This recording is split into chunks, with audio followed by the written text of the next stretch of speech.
Masiglang nagsagawa ng gift-giving activity ang Regional Police Community Affairs and Development Unit 6 sa ilalim ng pamumuno ni Police Lieutenant Cecilia T. Tomines, team leader, nito lamang ika-18 ng Setyembre taong kasalukuyan sa iba't ibang lugar sa siyudad ng Iloilo na siyang naisakatuparan sa aktibong pakikipagtulungan ng PNP Retirement and Benefits Administration Unit 6 at Iloilo City Police Office. Layunin ng nasabing programa na magbigay ng tulong at suporta sa mga retiradong pulis na may kapansanan bilang pagkilala sa kanilang sakripisyo at serbisyo para sa kapayapaan at seguridad ng komunidad. Sa pamamagitan ng simpleng pagbibigay, hangad ng RP 6 na maipadama ang pagpapahalaga at malasakit sa mga bayani sa hanay ng pambansang pulisya ng Pilipinas. Bilang bahagi ng programa, ang bawat benepisyaryo ay pinagkalooban ng 5 kilong bigas at grocery packages. Bagamat simpleng tulong lamang, ito ay naglalayong magbigay ng kasiyahan at kaunting ginhawa sa araw-araw na pamumuhay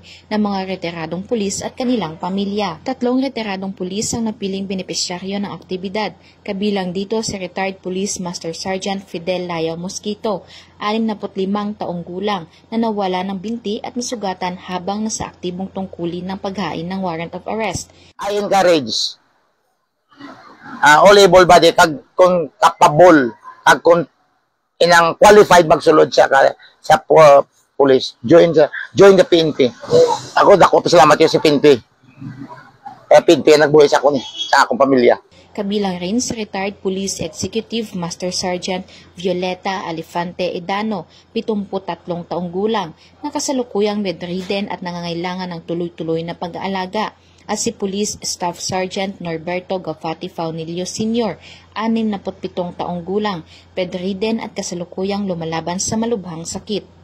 Ayon kay Police Lieutenant Tomines, ang nasabing aktibidad ay hindi lamang isang simpleng gift-giving, kundi isa ring patunay ng pasasalamat at pagkalinga ng kapulisan.